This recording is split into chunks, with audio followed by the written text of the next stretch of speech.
Okay, so a lot to unpack there. No one really seemed to want to throw anyone else under the bus. He is Luke Wilson.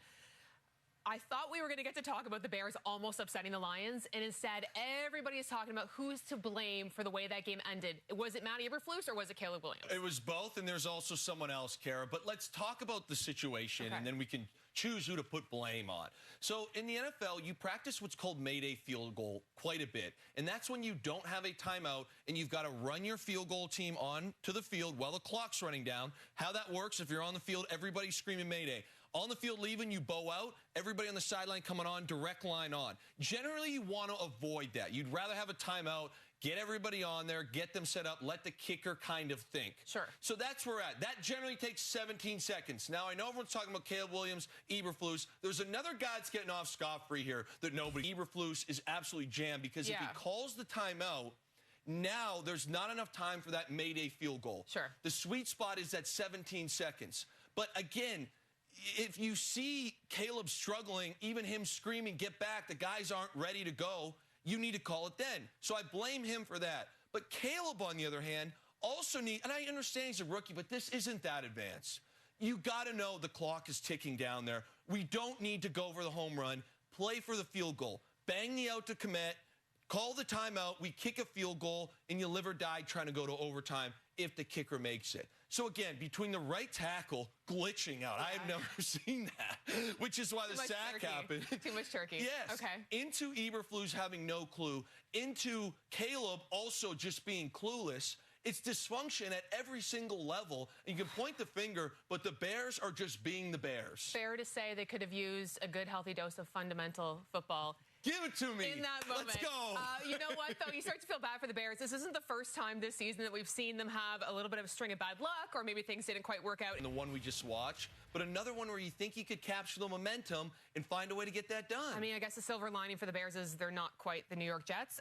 The NFC North is looking very tough. The Packers and Lions, they come away with wins on Thursday. It was a little close for Detroit. So considering that they have those teams breathing down their necks, was it concerning how Detroit played for you on Thursday? Concerning, I would say no, but they need to face the situation and clean up some things in their game, and it makes me a bit uncomfortable. And I know that I'm considered the Grinch who stole Christmas with these trick plays. 17, potentially a healthy 49ers team. Week 18, potentially to win the division against a 9-2 Vikings team right now. Those games are not going to be blowouts, and 15-yard stupid penalties and trick plays that go the other way are going to come back and burn you. So to me, this was a moment where they got away with it because of Eberflus and Caleb Williams, but they need to get this out of there. I love the aggressive nature they have, but the cockiness probably needs to be dialed back a bit. Got to be cleaned up just a little bit. Any other division, I feel like they would be really safe, but the NFC North is just nuts right now. The Packers are a 9-win team, and they're still sitting in third place.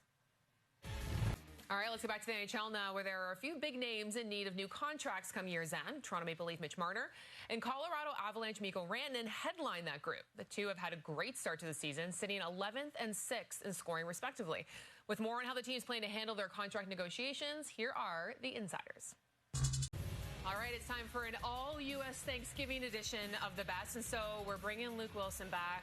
We're going to put him through the paces. He's a little nervous. I am nervous. How are you feeling good? I'm sweating a bit, actually. We're going to start with a highlight reel play. And let me ask you, do players practice the hurdle? No, that's got to be in the moment, very, very natural. It's a complete feel thing.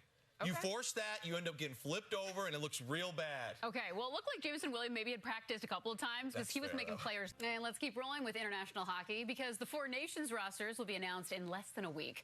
And for Mike Johnson and Craig Button, creating Canada's dream roster has essentially been a master puzzle, building it piece by piece. And with the final team announced Wednesday, we're giving the guys one final chance to make any swaps before locking in the roster. Time now for our Anytime Goal Picks. How are we feeling right now? Let's take a little American Thanksgiving temperature check. I am not feeling so hot. I'm still hanging out in the basement. If you were to stick a meat thermometer in me, I would say I'm close to integers as I am on this board here as well. That is the best I've ever done at trying to point at something and getting there right away, by the way. You're just very ready to test out It's little wins. The turkey. We didn't do so well on our picks on Wednesday, but we got a 14-game slate to go on Friday, so we'll see if we can get some entire time. I mean, with the Anytime Goal Picks, they're doing really well. They had a tough season last year. They're at the top of the leaderboard. Might I add, though, we did our touchdown picks for Thursday. They're in the basement of those ones. So we do a little segment called Hot or Not on this show. They're not so hot there? Not so hot when it comes to the touchdowns. I was going to say, I'm like, are you actually going to give some credit to our TSN staff? But slow clap.